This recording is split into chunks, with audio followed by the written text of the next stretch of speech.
시청자 여러분 안녕하십니까. 이슈와 화제입니다. 저는 김경섭입니다. 2026년 병오년 붉은 말의 해가 밝았습니다. 2026년은 집권 2년차인 이재명 정부의 국정이 본격화되고 지방선거가 치러지는 해입니다. 이에 따라 나라는 물론 지역에 커다란 변화가 예고되고 있습니다. 전부는 붉은 말의 기운을 받아서 발전의 방향으로 질주를 할 것인지 그렇지 않을 것인지 명운이 달라지는 그런 해가 될 것입니다. 2026년 이런 해를 전망해보고 발전을 위한 방안은 무엇인지 토론해 보겠습니다. 오늘 두 분 나와주셨는데요. 소개해드리겠습니다. 익산발전연구원장 고성진 원장 나오셨습니다. 네, 안녕하십니까. 좋은정치 시민의 손문선 대표 나오셨습니다. 안녕하세요. 자, 이제 2026년이 밝았습니다. 군산과 익산 시민 그리고 전북도민들에게 덕담을 시작으로 얘기를 좀 시작해 볼까 합니다. 먼저 고성진 원장님. 네. 올해 2026년 병오년입니다. 병오년. 그래서 이게 이제 붉은 말의 해라고 하는데 왜 붉은 말일까 이렇게 살펴봤더니 이 병자의 부수가 불화자에서 비롯됐다 해가지고 네. 불이 뜻하는 색상이 붉기 때문에 그래서 이제 붉은 말의 해 그렇게 해서 이제 올 한해 적토마 같이 생활 현장 곳곳을 힘차게 누비면서 많은 보람을 일구는 그런 나날을 보내시기를 바라겠습니다.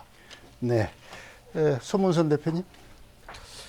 시민 여러분, 도민 여러분, 새해 건강하시고요. 행복한 일만 있기를 진심으로 바랍니다.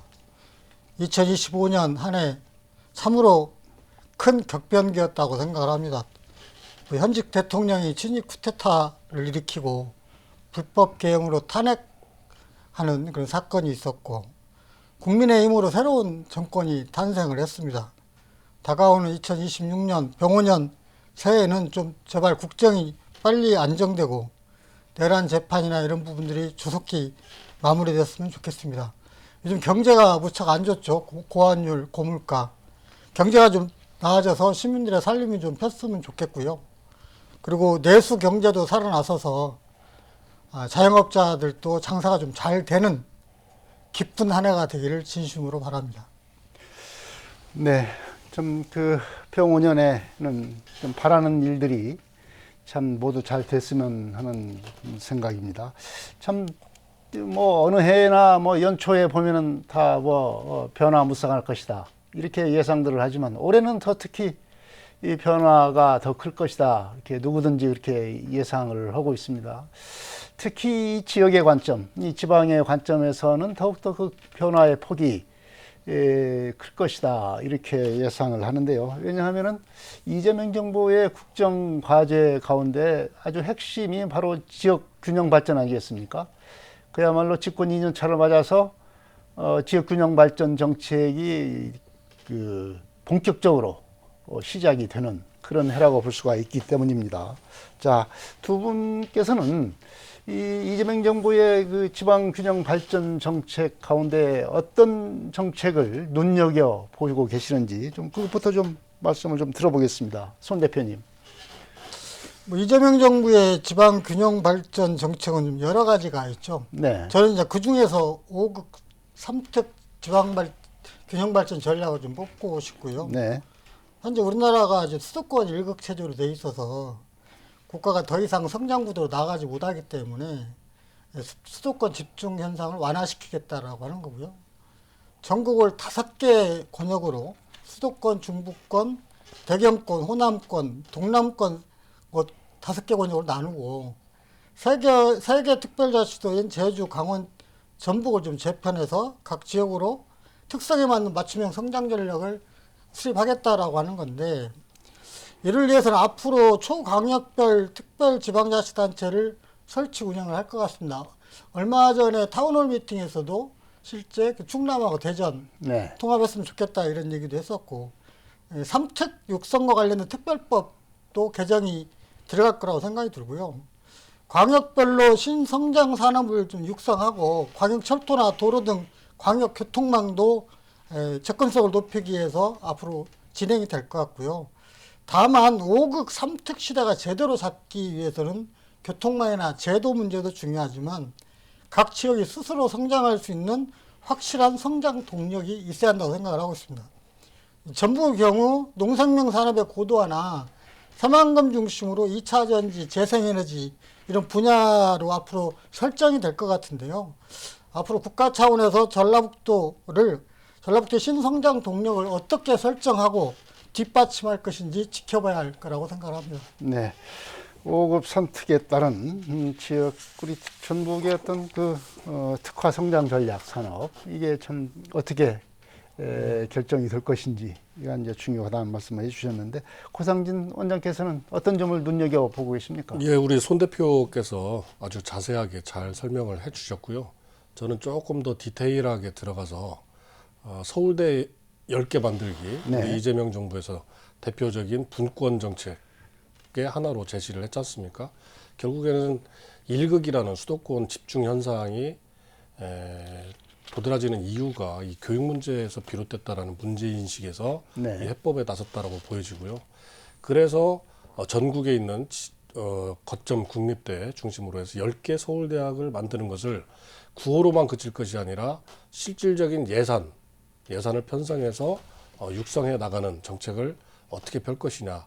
이 부분은 지난번에 전무보고에서도 이재명 대통령께서 구체적으로 지적을 했고 그 대안을 요구를 하셨습니다. 그래서 이 부분에 대한 정책이 어떻게 뒷받침될 것인가가 관전 포인트가 될 것 같고요. 네. 또 한 가지는 또 이재명 정부의 역점 사업이라고 할 수 있는 AI 시대를 맞아서 AI 시대에는 사실상 에너지가 경쟁력인 그런 시대거든요. 그래서 오히려 수도권 인구 과밀이라든지 옛날 굴뚝산업의 중심지라고 할 수 있는 수도권 산업이나 영남권보다는 신재생 에너지를 새롭게 설비를 갖춤으로써 경쟁력을 높일 수 있는 지방에 어느 정도의 이니셔티브를 줄 수 있는 그런 정책적 배려가 이루어질 것이냐. 저는 이런 부분도 한번 재밌게 바라볼 관전 포인트다 그렇게 생각합니다. 네. 자, 이제 우리 고 원장께서 AI의 기본은 바로 이제 에너지가 기반이 안 되면 안 된다 이렇게 말씀하셨는데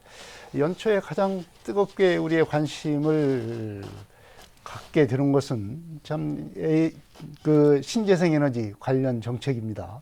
이 신재생 에너지 정책은 올해 이재명 정부 들어서서 지난해 말부터 이 호남 지역에 아주 관심을 많이 갖게 되는 그런 정책입니다.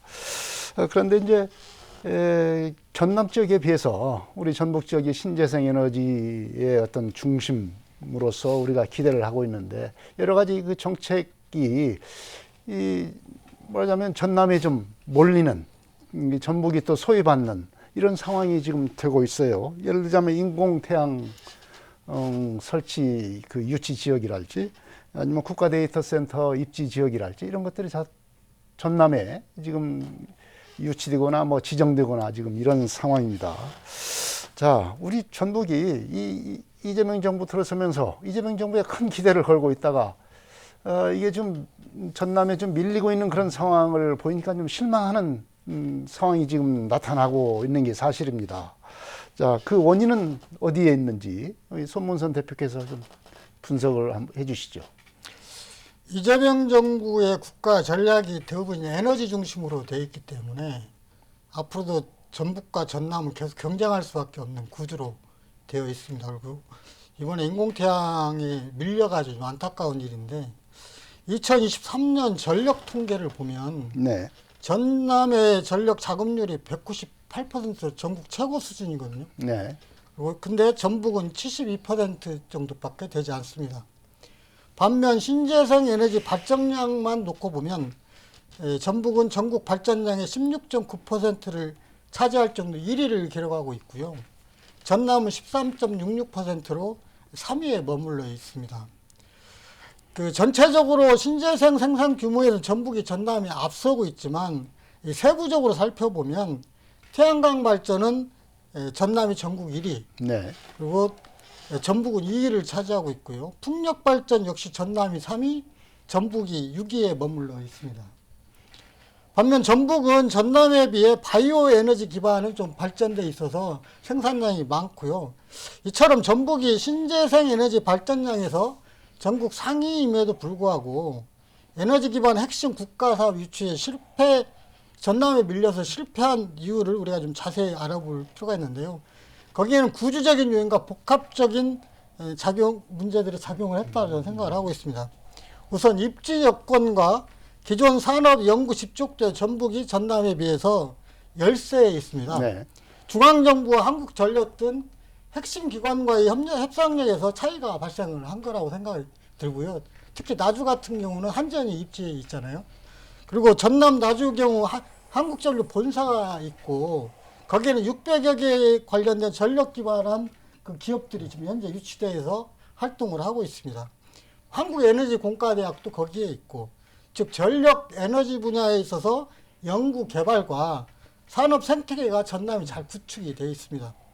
이러한 기반 위에서 글로벌 데이터 센터나 국가 AI 컴퓨팅 센터 등 대형 데이터나 AI와 관련된 데이터 센터들이 현재 전남에 집적되어 있기 때문에 전북이 상대적으로 입지 조건이나 여러 인프라에서 밀리고 있다라고 하는 거고요.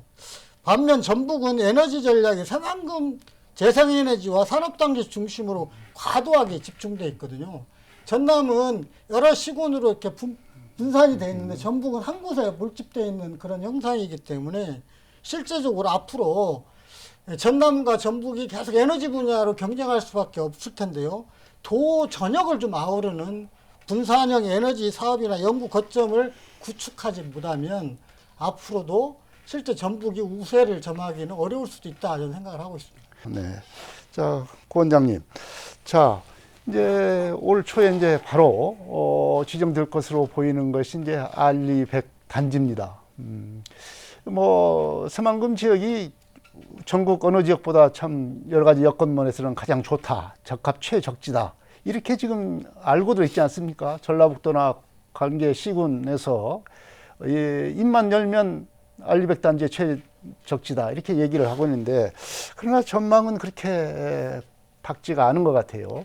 이제 제1단지, 제일 첫 번째 지정되는 단지는 우리가 차지하지 못할 것 같고, 두 번째로는 가능할 것이다, 이런 전망이 나옵니다. 우리가 지금 볼 때는 두말할 것도 없이 첫 번째로 지정이 될 것 같은데, 이 두 번째다, 이것도 좀 실망스러운 것 아닌가 이렇게 생각이 나옵니다.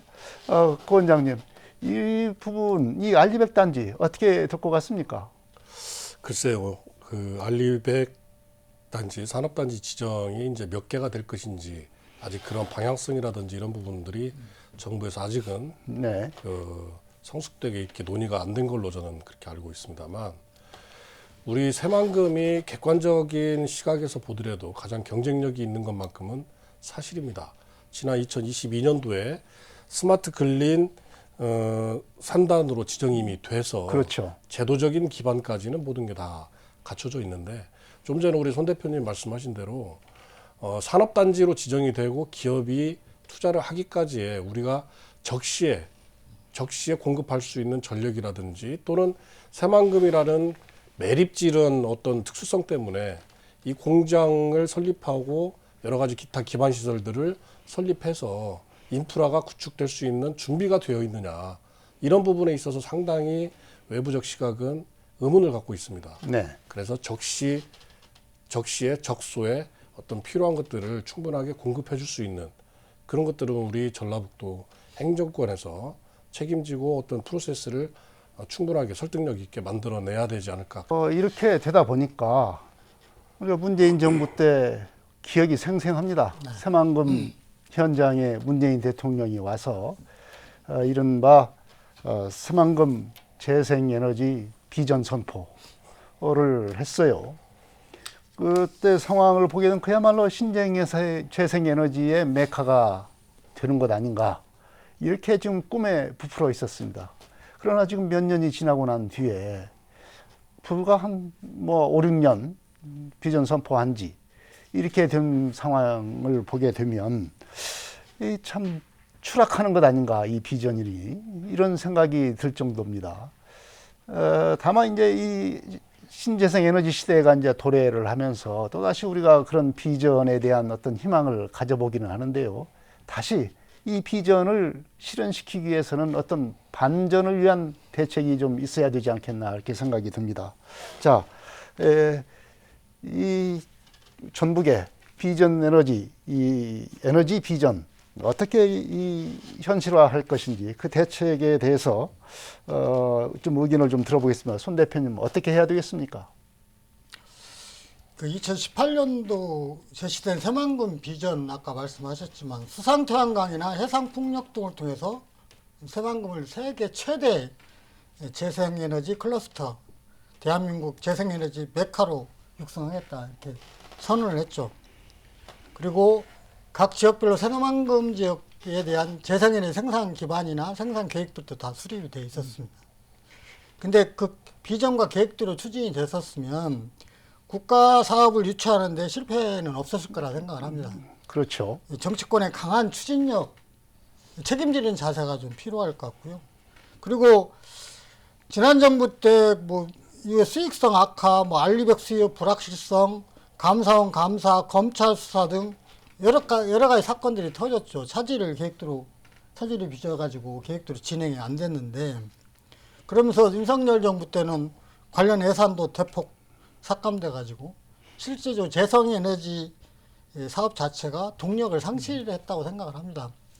근데 현 정부 같은 경우는 재생에너지 기반으로 한 국가 성장 동력을 찾겠다라고 하는 게 비전이고, 뭐 에너지 고속도로나 알리백 산업단지나 각각 AI나 국가 데이터 센터나 이런 부분이 다 에너지와 관련된 부분이기 때문에 새롭게 전라북도가 비전을 세우고 계획을 차질 없이 진행하지 않으면 안 된다고 저는 생각을 하고 있기 때문에, 실제 재생에너지 발전량 목표인 10기가와트, 제조, 데이터, 물류, 농업 등 구체적인 알리백 수요와 직접 연결할 수 있는 전략들을 저는 세워야 한다고 생각이 들고요. 특히 반도체, 배터리, 데이터 센터, 수소 등 국가 전략 산업과 연계할 수 있는 알리백 특화 산업단지를 명확히 구획하고 송배전 문제가 지금 전라북도가 걸리는데, 네. 그 재생에너지를 생산을 하더라도 이거를 공급이나 개통을 시켜야 하잖아요. 근데 이런 문제가 서로 간에 차일피일 미뤄주고 누가 해야 한다 계속 핑퐁 게임 하다가 계속 미뤄지지 않습니까? 이 부분들에 대해서 중앙정부와 한지연과 협상을 해서 이거를 선결적으로 이걸 해결을 하지 않으면 안 된다고 생각이 들고요. 또 하나는 여러 비판이 있죠. 언제까지 몇 헥타르 매립했다고 토목 중심의 사고를 할 거냐, 이런 얘기들이 많이 있지 않습니까? 이미 확보된 농업용지와 유부지 이걸 충분히 활용해서 영농형 태양광이나 그리고 수상 태양광을 적절히 조합해서 향후 5년 내에 일정 정도 규모의 그런 발전 시설을 준공하고 착공하고 실제적으로 실행할 수 있는 로드맵을 제시를 하면서 현 정부에 새롭게 전북이 주목받는 지역으로 이렇게 도약하지 않으면 안 된다, 저는 생각을 하고 있습니다. 네.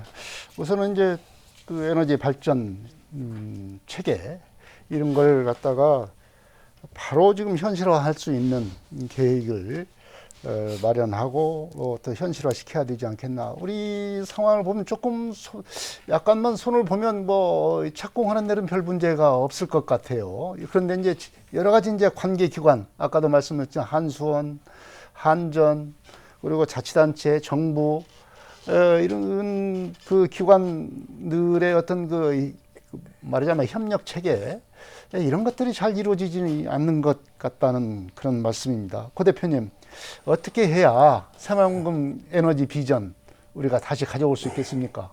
사실 전라북도 입장에서는 매우 억울한 상황입니다. 왜 그러냐면 문재인 정부 시절에 아까 말씀하신 대로 새만금 신재생 에너지 비전이라는 것을 선포를 했고, 네. 앞으로 새만금을 중심으로 모든 신재생 에너지 산업이 이루어질 것이다, 많이 부흥될 것이다, 많은 기대를 도민들이 했습니다만 지지난 대선이죠. 작년 대선 말고 그전 대선에 네. TV 토론에서 우리 윤석열 후보가 당시 이재명 후보의 알리백에 대한 질문을 받고 굉장히 당황을 했습니다. 그렇죠. 상당히 당황을 했고 이 개념조차 알지 못했던 윤석열 후보가 이후에 집권하고 나서 알리백에 대한 사업들은 전체 신재생 에너지와 관련된 사업들은 아주 뒷전으로 내몰다시피 했단 말이죠. 그 피해를 고스란히 우리 전라북도가 받았습니다. 결국에는 우리 이재명 대통령께서 지난 후보 시절에도 새만금 지역을 알리백 산업단지로 육성하겠다라고 분명히 공약을 내세웠기 때문에 지난번 부처 업무보고 때 이 국정 장악 능력을 봤을 때 본인의 공약은 분명히 본인이 당신께서 기억을 하시고 계실 것이다. 저는 그렇게 믿어 의심치 않으면서 다만 이재명 대통령의 그 개성 개인의 어떤 특성상 과거에는 지역 균형 발전이 위에서부터 어떤 대규모 투자라든지 뭐 기업의 이전이라든지 아니면 공공기관 이전이라든지 이런 어떤 정량적인 평가 수준이었다고 한다면 이재명 대통령은 이것이 지속 가능한 지역의 경쟁력으로 한 단계 더 업그레이드되는 지역의 역량을 요구를 할 겁니다. 네. 그래서 저는 우리 지방자치의 역할, 지방정부의 역할과 자치의 어떤 역량 이런 부분들을 충분하게 이재명 대통령한테 어필을 함으로써 앞으로 이루어지는 국책사업의 지역 분권에 있어서 지역 분산에 있어서 좀 더 선도적 지점을 점유해야 될 그런 위치에 있지 않나 그런 생각이 들면서 내년 지방선거가 공교롭게 있습니다만 이런 부분에 초점이 맞춰지는 지도자들이 많이 당선이 되기를 바랍니다. 네. 결국은 뭐 지도력의 문제고 정치권과 이 지방자치단체장의 어떤 그 리더십 이런 것이 앞으로 이 신재생에너지 비전을 다시 살리는 그런 어떤 원동력이 될 것이다 이렇게 말씀을 해주셨는데 또 에너지 정책과 관련한 특히 이 지역과 관련해서 이 정책의 한 가지가 바로 이제 에너지 지산지소 정책입니다. 이른바 지역에 따른 에너지 가격 차별제인데요. 이것이 이제 어떻게 시행이 될 거냐. 이것도 지역 측면에서는 대단히 관심거리가 될 것입니다. 좀 작년에 이루어졌던 그 국무회의, 그 국정과제회의 업무보고 때도 이 에너지의 그 지산지소 정책의 문제를 대통령이 직접 언급하기도 했습니다. 자, 시행 전망을 어떻게 보고 또 그 효과가 지역에서는 어떻게 효과가 극대화할 수 있는 어떤 체계로 이 정책이 설계가 돼야 지역의 효과를 보지 않겠습니까? 어떤 식으로 돼야 할 것인지 좀 말씀을 좀 들어보겠습니다. 고 원장님. 예. 먼저 이재명 대통령께서 경기지사 시절에 수도권 중심의 어떤 에너지 관련 기업들을 적극 육성을 하신 결과가 있습니다. 네. 그래서 본인도 지난번 업무보고 때 그런 부분들을 지금 와서 생각해 보니 전 남쪽으로 시선을 돌리지 못했다. 지금부터라도 남쪽으로 시선을 돌리겠다라고 이렇게 말씀을 하셨는데요. 지난번 얼마 전 국회에서도 안호영 기후에너지 환경노동위원장과 김성환 기후에너지 환경부 장관 간의 네. 얘기들이 있었습니다. 그 지산지소 에너지의 필요성에 대해서 크게 공감을 한다. 다만 기업이 지역으로 이전을 하는 거에 대해서는 정책적인 측면도 분명히 뒷받침이 돼야지만 기업 입장에서는 어떤 분명한 동기부여가 네. 필요할 겁니다. 그것이 정책적인 뒷받침으로 한다는 것 중에서는 과거에 이제 많은 정치인들이 그런 말씀을 하셨죠. 새만금을 세금이 없는 곳, 또 땅값이 없는 곳, 또 규제가 없는 곳으로 하자. 이런 어떤 백가쟁명의 어떤 해법들을 많이 내놓기도 했습니다만 지금 와서 생각해 보면 그러한 것들이 사실상 기업을 유치하기 위한 동기부여가 되지 않을까 그런 생각이 들면서 제도권, 정치 제도권에서 할 수 있는 것들은 새만금을 그런 어떤 동기부여가 가득한 지역으로 설정을 하는 겁니다. 이런 네. 부분들이 빨리 이루어져야지만이 지금 안호영 의원이 위원장이 직접 얘기도 했습니다만 용인의 2단계 삼성의 2단계 투자가 투자 비용만 한 360조입니다. 네. 그리고 고용 인원이 한 192만. 이거에 따른 지역의 어떤 경제 유발 효과는 480조에 달한다고 합니다. 그러니까 어마어마한 이것은 지금 대한민국 현재까지 현대사에서 그 어떤 투자보다도 굉장히 큰 투자라고 보여지는데 우리 전라북도는 사실상 이런 것들을 유치하는데 사활을 걸어야 됩니다. 사활을 걸기 위해서는 앞서 말씀드린 대로 새만금의 기업이 올 수 있도록 기업을 끌어들일 수 있도록 유인책을 법과 제도로서 만들어주지 않으면 이런 좋은 기회를 놓치고 또 후회하는 일이 될 수도 있다. 저는 그렇게 생각을 합니다. 네. 이른바 그 규제 샌드박스를 말씀하시는 것 같은데요.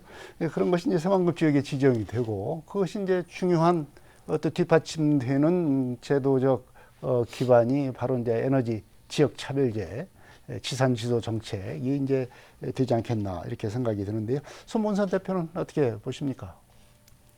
지금 우리나라 전력망을 보면 생산은 지방에서 하고 소비는 수도권에서 하는 구조로 돼 있고 네.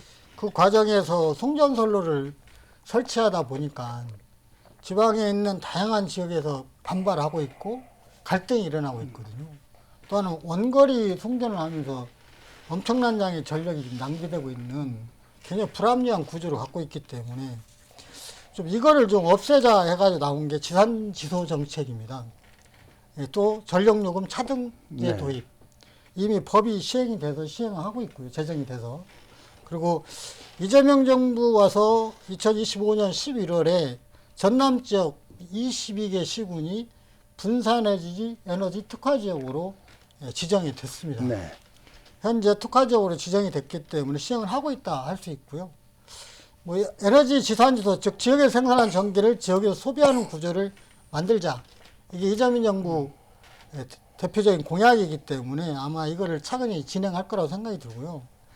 또 분산에너지 특화지역 지정과 알리백 산업단지와 연결되기 때문에 전면 시행보다는 부분적으로 단계적으로 시행할 소지가 크다고 저는 생각을 하고 있습니다. 다만 수도권 대규모 전력 수요인 예를 들어서 용인 반도체 클러스터 이 문제가 이해충돌로 좀 걸리고 있는데 일부 지역의 재생에너지 공급 부족, 전력 개통과 요금제 개편이라는 구직 난제를 이걸 해결을 해야 한다고 생각을 하고 있거든요. 그래서 이 문제에 대해서 현재 지방에서 엄청나게 좀 반발을 하고 있죠. 우리 뭐 전북도 마찬가지고요.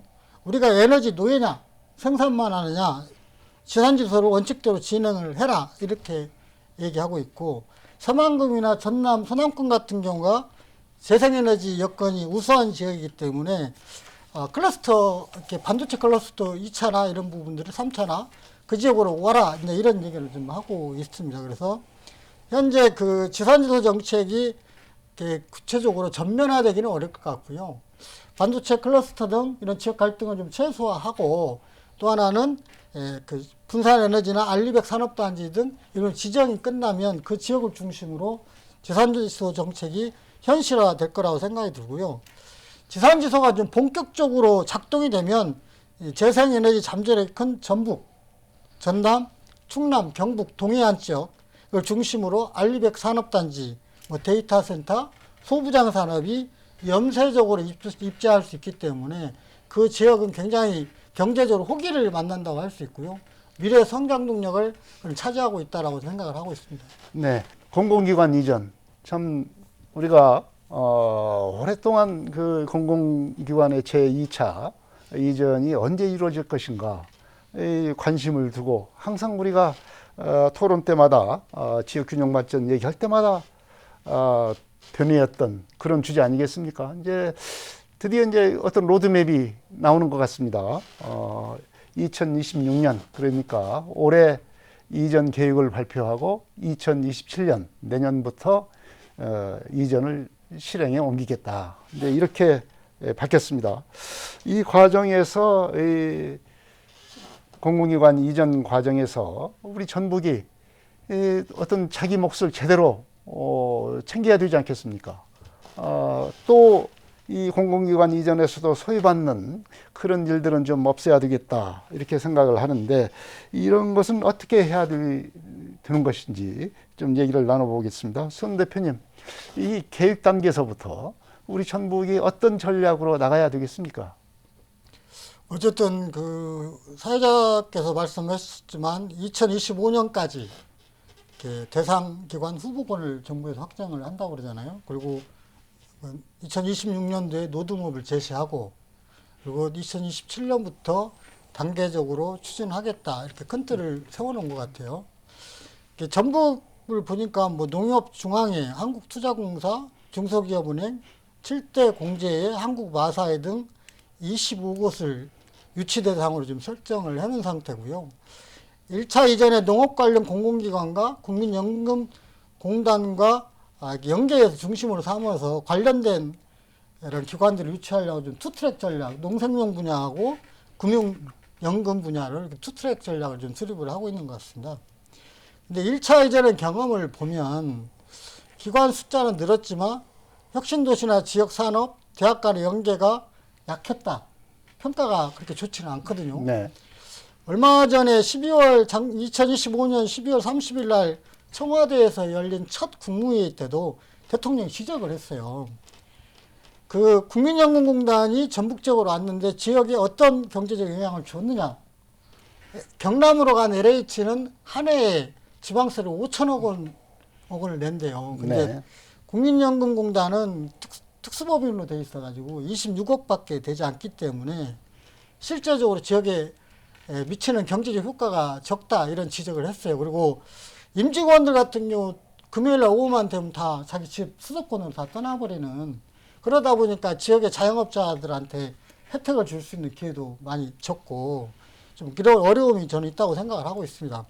그래서 2차에서는 기존 1차와 연계해서 지역경제 파급 효과를 높일 수 있는 저는 전략으로 분명히 가야 된다고 생각하고요.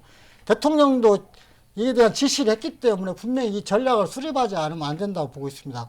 그리고 공공기관 이전 후 예상되는 인구, 일자리, 지역대학과의 상생 방안, 산학협력 효과 이런 걸 구체적으로 지금부터 도에서 준비를 저는 해야 한다고 보고 있고 중앙정부가 2차 이전을 국가 균형발전과 지역 생존 전략으로 규정하고 있기 때문에 전북은 그동안 삼중소외라고 얘기했는데 너무 많이 소외를 받기 때문에 그리고 지역의 소멸위기 지역이기도 하잖아요. 이런 거를 충분히 좀 알려서 전라북도에 인센티브를 좀 줘라라고 하는 그런 정부를 설득하는 작업들을 행정과 정치권이 함께 발을 맞춰 나가지 않으면 안 된다고 저는 생각을 하고 있습니다. 네. 결국 뭐 공공기관 이전이 지역 산업의 어떤 부양 효과 이것을 가장 중요하게 연계해서 고려를 해야 된다는 말씀인데요. 고상진 원장님은 이 공공기관 2차 이전 어떻게 해야 된다고 보십니까? 앞서 우리 손 대표님께서 말씀을 해주셨듯이 그 국민연금관리공단의 전주혁신도시, 완주혁신도시 이전에 따른 지역 경제 유발 효과라든지 이런 부분들이 굉장히 좀 미미한 것으로 이렇게 비판적 시각들이 많습니다. 네. 비단 우리 전주, 완주 혁신도시뿐만이 아니고 세종시를 가더라도 주말이면은 거의 사람이 상가에 거닐지를 않을 정도로 텅 빈 도시가 된다는 거예요. 주말에는 전부 다 서울로 떠난다. 자기의 집이 있는 곳으로 떠난다. 세종시가 그럴 정도니 지방에 있는 혁신도시들, 공공기관이 이전한 혁신도시들은 더 암울한 게 현실입니다. 이런 부분들을 공공기관 이전을 기획하는 그 부처에서는 이것을 어떻게 극복하고 상생을 시킬 수 있는 방안을 마련할 것인가의 고민이 필요할 것 같고요.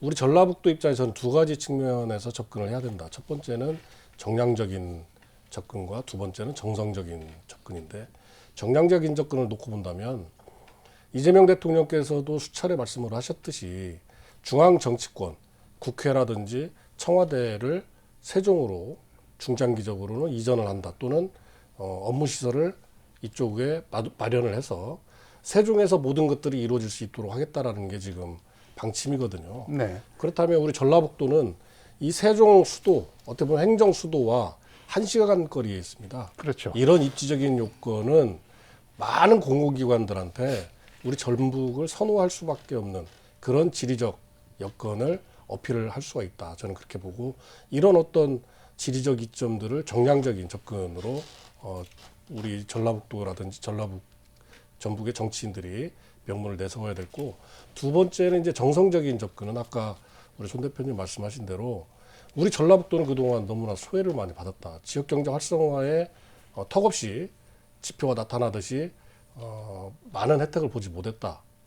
그래서 이런 부분들에 대해서 정치권의 우선적 배분, 우선적 어떤 배려의 어떤 공공기관 이전 기관을 선택할 수 있는 우선권을 준다든지 이런 부분들이 좀 필요하겠다라고 보여집니다. 네. 또 앞서 말씀드린 대로 이제 더 중요한 말씀도 물론 우리 손 대표님께서 해주셨지만 지역 대학과의 어떤 상생 부분, 사실은 이제 수도권 일극 체제의 가장 큰 원인은 앞서 말씀드린 대로 교육이라고도 말씀을 드렸는데, 만약에 지방 이전에 따르고 지방에 10개 서울대를 만드는 현 이재명 정부의 역점 사업들이 가시적 성과를 낸다면은 저는 진짜 우리 지역도 인구 소멸 도시에서 벗어나고 오히려 청년들이 찾아오는 도시가 될 수 있다.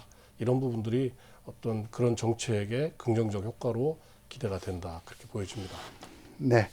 하여튼 그 지역 산업, 지역 교육 뭐 이런 부분과 어떻게 연계해서 시너지 효과를 낼 수 있느냐, 여기에 중점을 둬야 되지 않겠나 이런 생각이 듭니다.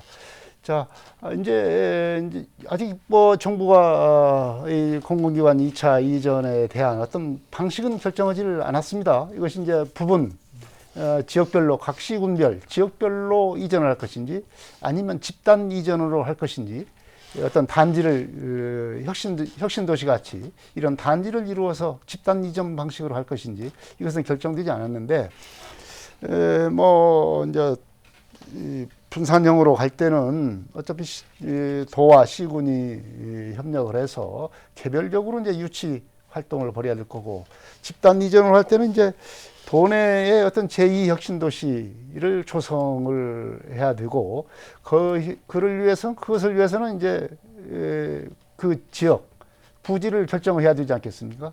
이럴 경우에 익산은 계속해서 제2혁신도시의 어떤 입지로 우리 지방 정치인들이 공약도 하고 거론도 하고 뭐 이랬습니다. 그래서 상당히 기대가 상당히 큽니다. 그렇지만 당연히 익산으로 이 입지가 될 거다 이렇게 생각을 할 수는 없는 일입니다.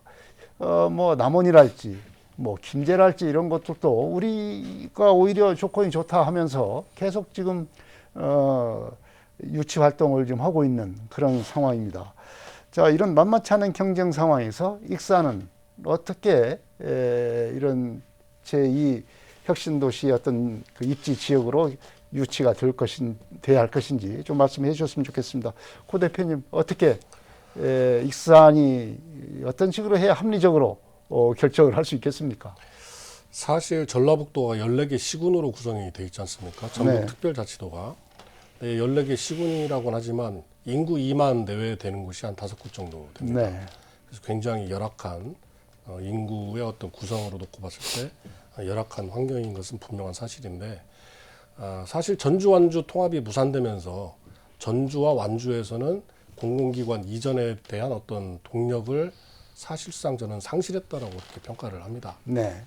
지역 주민들의 어떤 상처라든지 어떤 그런 부분들을 치유를 하는데에도 시간이 좀 필요하기 때문에 오히려 공공기관 이전을 뭐 어떤 정책적으로 정치적으로 이렇게 써먹으려는 그런 생각은 저는 좀 미연에 방지하는 게 좋을 것 같고요. 저는 반면에 우리 익산과 군산과 익산이 통합 이전에 뭐 통합의 방향으로 간다면 좋겠지만, 통합 이전에 공공기관 이전에 대해서만큼은 네. 같이 보조를 맞추면서 같이 어떤 그 공공기관 이전 유치 전략을 세우는 게 어떨까라는 나름대로의 어떤 아이디어를 한번 생각해봤습니다. 군산과 익산의 공동 전략을 그렇습니다. 마련하자. 저는 익산과 군산이 그런 공동 전략을 수립한다면 전국에 있는 그 어느 지역보다 굉장히 유리한 네. 이점 그리고 지리적 이점들을 모든 공공기관들한테 어필할 수 있겠다 그렇게 생각이 되고요.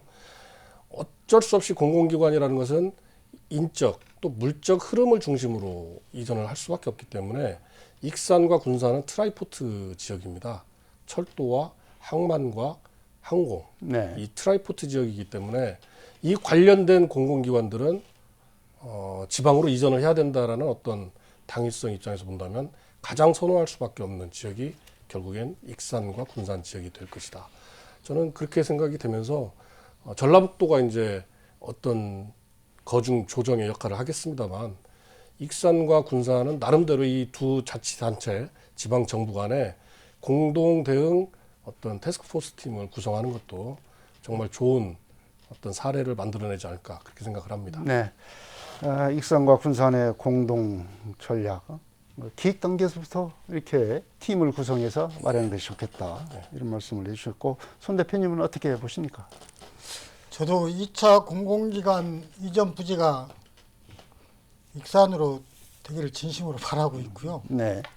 아마 지방선거를 앞두고 있기 때문에 14개시군 모든 자치단체장들이 후보들이 아마 유치하겠다고 공약을 아마 걸 거라고 생각을 하고 있습니다. 현재 2차 공공기관을 유치하기 위해 자치단체들의 움직임을 좀 보면 전주시의 경우는 전주시정연구원에서 연구를 통해서 얼마 전에 발표를 했는데요. 기존 혁신도시와 연계성 그리고 교통 접근성이 높은 지역으로 유치되어야 한다 이렇게 주장을 하고 있습니다. 또 정치권에서는 완주 삼봉지구 얘기도 나왔고 익산시는 만경강 수변도시를 조성해서 여기에 위치하겠다 이런 입장을 발표한 적이 있습니다.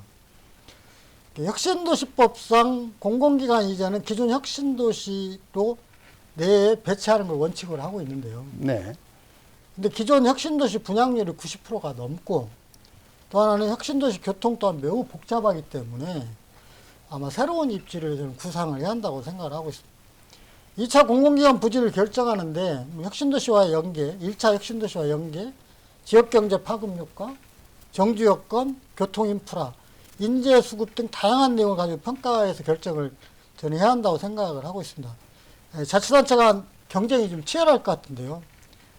앞에서도 구상진 박사가 얘기했듯이 지금 현재 전주와 완주는 매우 갈등을 겪고 있기 때문에 갈등 요인이 적은 지역을 선호할 수밖에 없고 파급 효과가 한 지역뿐만 아니라 여러 곳으로 광범위하게 영향을 미치는 지역으로 저는 결정이 돼야 한다고 생각을 하고 있습니다. 네. 그래서 익산 같은 경우는 인접도시와 연계하는 유치 전략을 저는 수립을 해야 한다고 생각을 하고 있거든요. 네.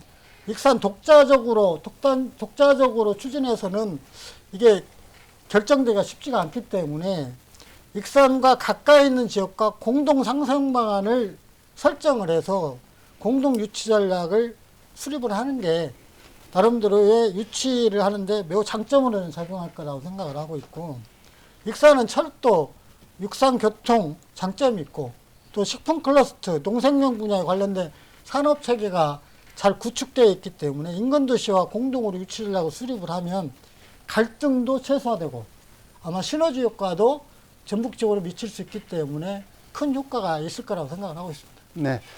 자, 올해 또 가장 중요한 정치 행사가 바로 이제 지방선거입니다. 그야말로 이건 이제 새로운 지역의 정치 지도자를 뽑는 그런 행사인데요. 뭐 여러분 지금 뭐 플래카드나 뭐 여러 가지 그 후보 예정자들 활동 상황을 우리가 뭐 매일 느낄 수 있는 그런 상황이죠. 자, 판세와 관전 포인트를 좀 짚으면서 지방선거 전망을 해보겠습니다. 먼저 도지사 선거입니다.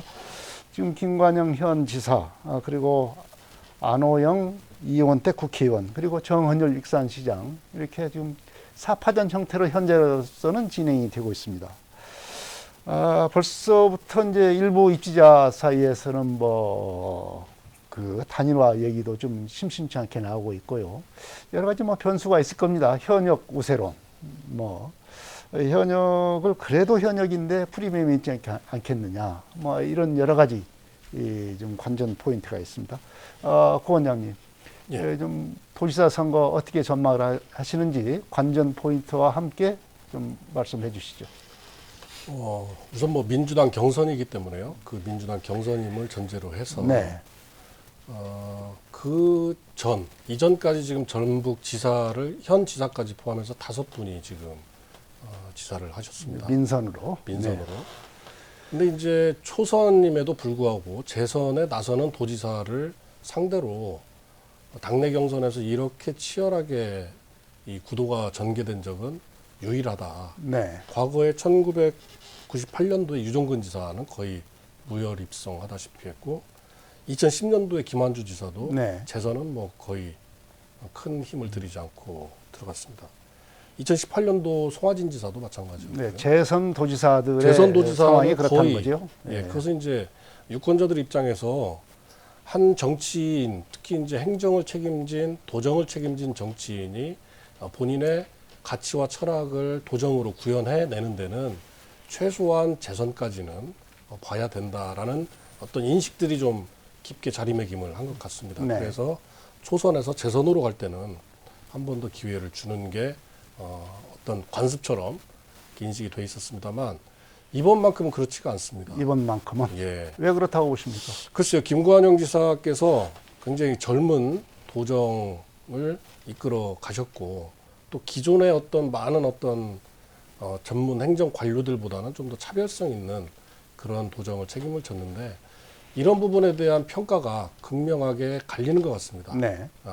좋아하시는 좋은 평가를 내리시는 분이 있는 반면에 또 한편으로는 너무나 시끄럽기만 하고 갈등만 양산하고 되는 게 없다라는 비판적 요소를 가감없이 내뱉는 분들도 많이 있으십니다. 그래서 이런 어떤 호불호가 극명하게 갈리는 경우에는 어떻게 보면 현역 프리미엄이라는 게 감소될 수밖에 없습니다. 네. 그래서 김관영 지사가 지금 만만치 않은 도전자들의 도전에 직면해 있다 그렇게 보고 있고요. 앞서 우리 사회자께서 말씀하신 대로 일부 후보들 간에는 뭐 단일화 얘기도 나옵니다만 사실은 단일화라는 것은 이 판세를 뒤엎는 영향 그런 효과를 노리면서 추진하는 게 일반적인 단일화인데 네. 지금 아직 선거전 경선전이 본격화되지도 않았는데 단일화 얘기가 나온다는 것은 그것은 전형적인 간보기다. 출구 전략을 모색하기 위해서 간보기 하는 행태다라는 비판을 면치 못할 것 같습니다. 그래서 이왕에 우리 정청래 대표께서 컷오프는 없다. 인위적 컷오프는 없다. 그렇게 약속을 했기 때문에 한번 본인이 도정을 책임지겠다라고 하신 분들이 계시면 끝까지 완주를 하고 오히려 결선 투표 제도라는 게 있으니까 굳이 뭐 인위적 단일화를 하지 않더라도 결선 투표를 통해서 분명히 우열을 가려지게 돼 있기 때문에 저는 모든 후보들께서 나름대로의 소신과 철학을 가지고 끝까지 완주를 했으면 하는 그런 바람입니다. 네. 자, 손문선 대표는 어떻게 전망을 하십니까? 다 이제 더불어민주당 후보들이잖아요. 그렇죠. 어쨌든 전북은 민주당 텃밭이기 때문에 뭐 경선이 곧 경선에서 결정이 되면 당선으로 연결되기가 매우 쉽고 현재 다른 당의 후보들은 좀 보이지 않는 것 같습니다. 아무래도 이렇게 뭐 후보군이 4명 정도로 이렇게 보이는데요. 아까 말씀했지만 현역 국회의원 2명, 현 익산시장 1명, 그리고 현 지사 1명 이렇게 돼 있는데 그동안 국책사업이나 도에 진행된 사업에 대해서 나름대로 아까 우리 고상준 박사가 얘기했듯이 나름대로의 평가들이 좀 달리하는 이런 부분이 있는 것 같고 충분히 도전할 만하다라고 생각하는 그룹들이 좀 여러 있었던 것 같아요. 근데 지금 현재 여론조사 결과를 보면 현 지사 프리미엄을 반영한 지지율이 좀 나오고 있고 중간 정도가 아니라 2명 국회의원들 중간 정도 지지율을 보이고 있는데 실제 아까 정청래 대표가 얘기한 대로 컷오프가 없다는 방식으로 하면 굉장히 현 지사가 유리한 구도를 갖고 있다고 생각이 들고요. 네. 사파전이 되면 나름대로 인지도나 조직적 장악력이나 나름대로 세를 갖고 있는 사람이 상대적으로 유리할 수밖에 없고 현 지사에 대해서 나름대로의 프리미엄이 있기 때문에 사파전으로 컷오프 없이 바로 본경선으로 가게 된다면 실질적으로 현 지사에게 유리한 고지로 될 수 있기 때문에 저는 이렇게 3명 후보가 나머지 3명 후보가 이렇게 단일화하는데 부정적이지는 않는 것 같아요. 네. 그래서 실질적으로 그 3명 후보가 단일화한다면 저는 파급 효과가 1대1 구도로 형성되면 클 거라고 생각을 합니다. 그래서 앞으로 이번 선거판은 이렇게 더불어민주당의 경선들 이거하고 또 하나는 현 도지사를 빼고 3명 후보 간의 그런 단일화 여부에서 이렇게 후보군이 결정되지 않을까 생각을 하고 있습니다. 네. 역시 단일화도 하나의 큰 어떤 선거판의 중요 변수가 될 것이다. 그렇지 않으면 현 지사가 유리할 거다. 이렇게 지금 분석을 해주셨습니다. 자, 익산시장 선거 뜨겁지 않습니까? 벌써부터 아주 민주당 경선에 나선 후보들 중심으로 해서 참 연일 여러 가지 정책을 쏟아내고 있고 여러 가지 행사도 많은 것 같습니다. 출판 기념회, 무슨 포럼, 발족식, 이런 것들이 지금 계속해서 일어나고 있는데 익산시장 선거 현재의 판세 어떻게 보시는지 좀 말씀해 주시죠. 손 대표께서 좀 열어주시죠. 현 정원율 시장이 3선 임기 제한에 걸려 있잖아요. 그래서 이제 더 이상 시장으로는 출마할 수 없기 때문에 후보군이 좀 많을 수밖에 없고 특히 익산시장 선거는 이렇게 4년 내내 이렇게 활동을 하고 있는 것 같아요. 오래 전부터. 그리고 2명의 후보는 기존에도 경선에 뛰어들었던 분이고 나머지 후보들은 이번에 새로 나오는 후보들인 것 같아요. 그래서 현재 사무실을 열고 활동하고 있는 분들은 한 5명 정도 더불어민주당 쪽에서 더 지켜봐야겠지만 한두 명 더 늘어날 수 있는 것 같고요.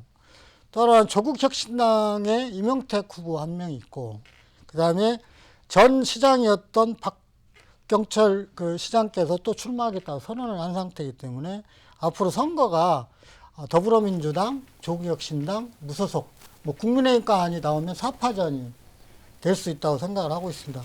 그리고 익산도 마찬가지로 민주당 경선이 실제 당선되는 데 있어서 매우 중요한 역할을 하기 때문에 만약에 5명 이상이 이렇게 나오게 된다면 본 경선에 가지 않고 예비 경선 컷오프를 해서 당은 당규에 의해서 한 2-3명 정도 압축 방식으로 가게 되거든요. 그리고 지금 정청래 대표가 앞으로 1인 1표제 똑같이 권리당원이나 대의원이나 똑같이 한 표씩 행사할 수 있도록 바꾸겠다라고 하는 게 때문에 경선 방식에도 많은 변화가 앞으로 이것들이 바뀌면 변화가 있을 거라고 생각을 하고 있습니다. 그래서 앞으로 조국혁신당 그다음에 박경철 무소 후보까지 하면 나름대로의 3파전, 4파전까지 해서 익산시장이 치러질 것 같고요. 근데 이제 많은 분들이 앞으로 호남 선거는 조국혁신당에서 전 지역에 다 후보를 내겠다 이런 입장이 있잖아요. 그리고 양당 구조가 형성될 거다 그러는데 실제 지지율이 올라가지 않고 있거든요. 네. 박스권에 갇혀 있어서 전국적으로 보면 2에서 4% 정도 조국혁신당 같은 게 갇혀져 있어서 실제적으로 앞으로 현재 어떤 지지율 변수에 따라서 진짜 양강구도 형성될지 아니면 하나의 더불어민주당 일당 독주 체제로 갈지 이거는 판가름 될 거라고 생각을 하고 있습니다. 네. 이제 고 원장님도 이 익산시장 선거 좀 판세를 좀 봐주십시오. 일단 민주당 경선을 준비하시는 후보는 한 4분 정도로 이제 거의 윤곽이 드러난 것 같습니다. 네. 이제 공교롭게 4분 모두 전직 관료 출신이거든요. 네. 그러다 보니까 이제 동일선상에서 현 정원열 시장의 3선 10년 동안의 어떤 관료적 행정에서 오는 피로감을 많은 시민들이 지금 느끼고 있는 게 또 사실이고요. 그래서 이것들을 어떻게 해소할 것이냐, 그런 변별력과 경쟁력을 누가 갖출 것이냐가 이제 후보들을 선택하는 기준이 될 것 같다, 그렇게 생각이 되고, 아직은 이제 후보 간의 그런 변별력을 도드라지게 드러내는 후보는 딱히 드러나지 않고 있는 것 같습니다만, 우리 익산 시민들께서는 어쨌든 관료 출신인 것은 벗어날 수가 없으니까, 네. 그 중에서 좀 더 기업가적인 마인드 또 혁신가적인 상상력을 겸비한 그런 후보가 나와주기를 바라는 것 같습니다. 네. 군산시장 선거도 좀 상당히 더 복잡한 것 같아요. 우선 후보들이 난립해 있으니까. 민주당 경선에 나선다고 자천타천으로 지금 얘기가 드는 사람만 해도 12명이나 됩니다. 뭐 다른 정당 후보나 무소속은 아직 얘기할 겨를이 좀 없을 것 같습니다. 민주당 경선을 중심으로 해서 이렇게 난립하게 되면 결국은 현직 시장이 유리할 수밖에 없지 않나 이렇게 보아지는데 반드시 또 그렇지만은 않다.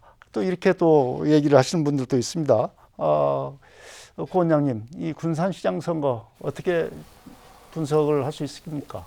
저는 절대적으로 경선 방식을 어떻게 정하느냐에 따라서 네, 현 시장이 절대 불리할 수도 있다.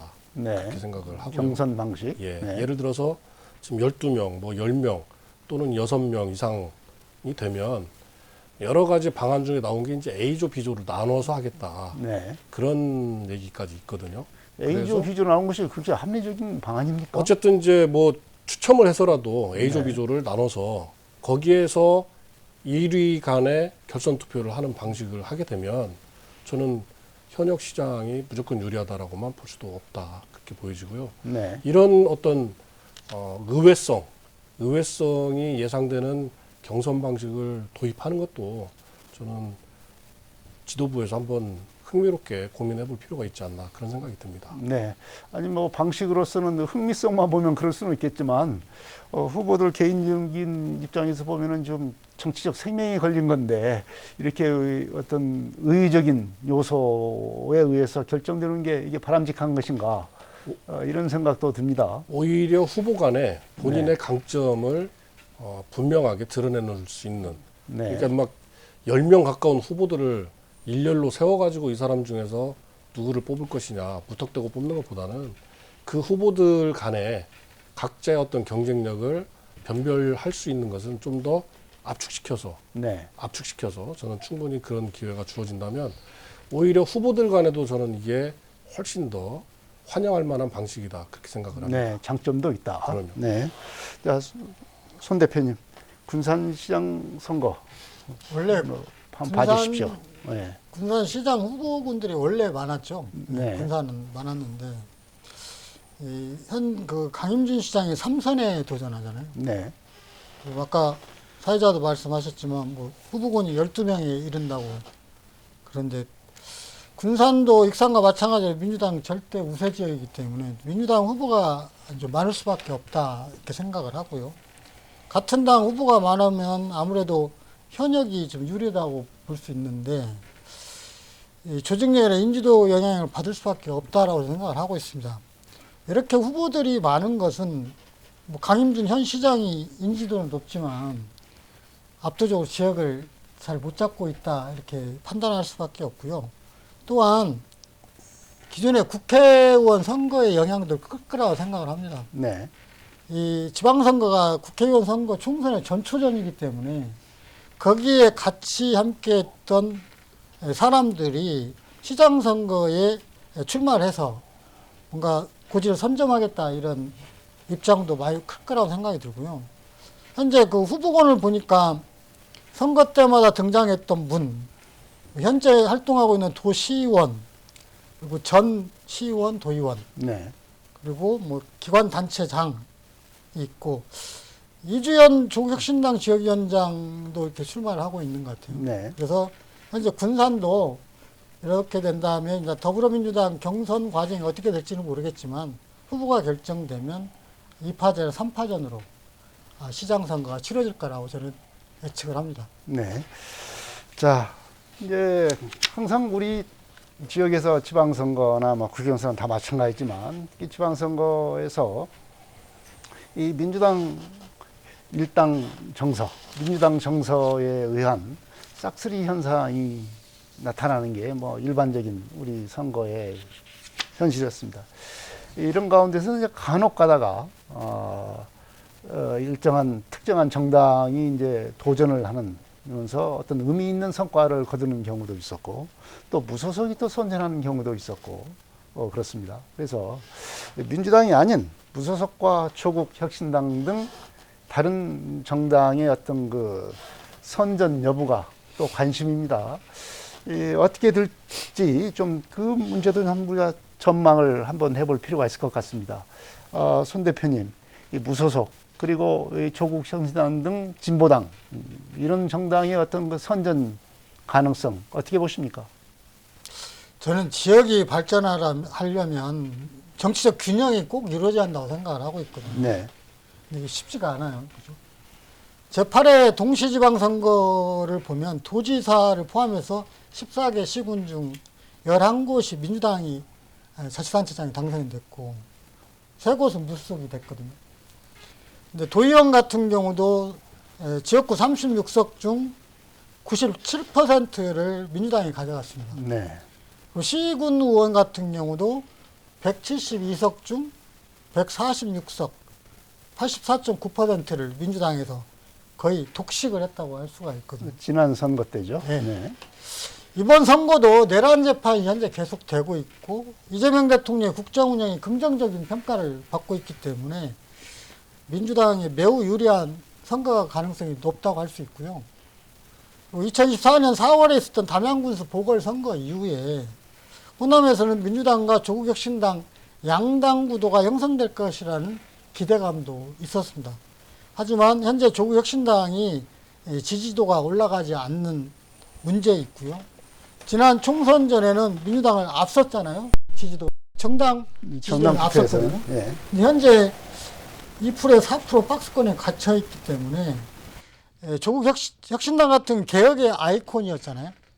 뭐 검찰개혁 등이 현재 민주당이 주도를 하고 있고 그러다 보니까 당의 존재감이 굉장히 약화되어 있습니다.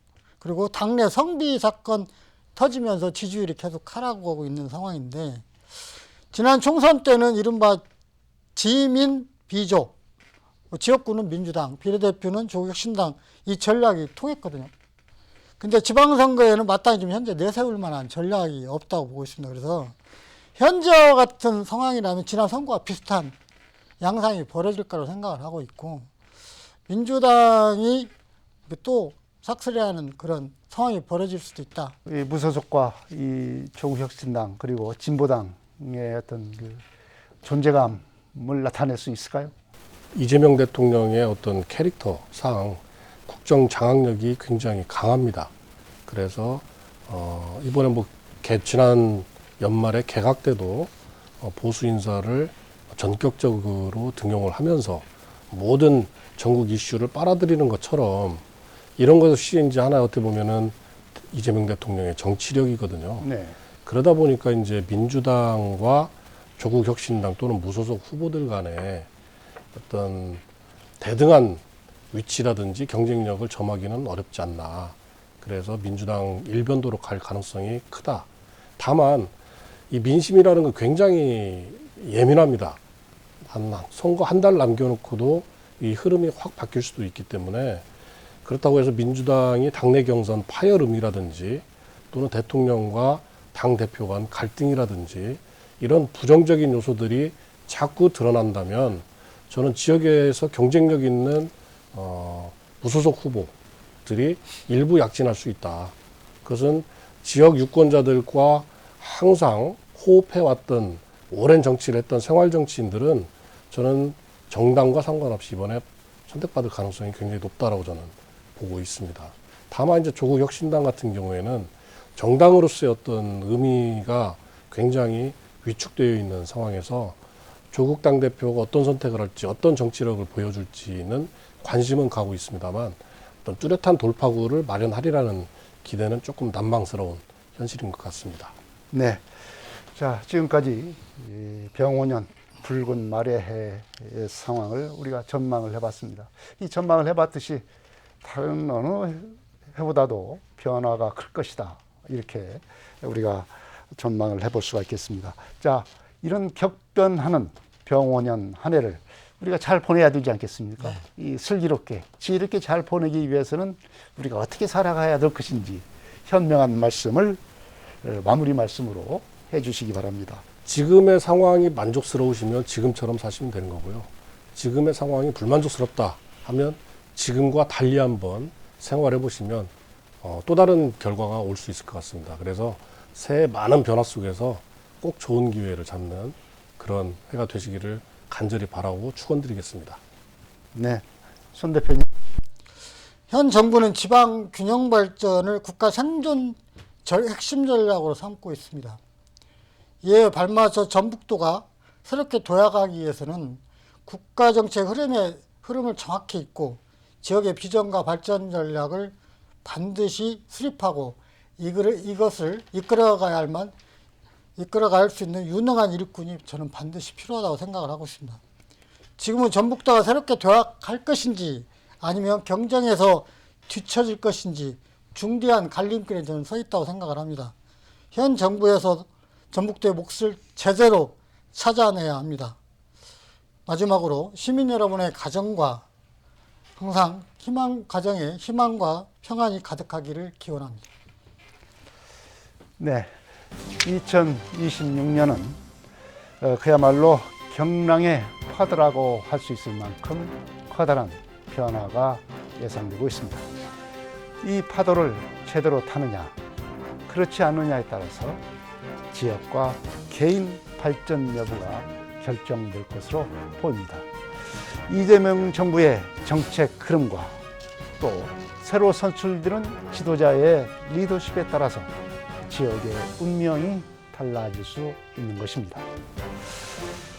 이슈와 화제 여기서 마치겠습니다. 지금까지 고상진 익선발전연구원장 그리고 손문선 좋은정치시민의 대표였습니다.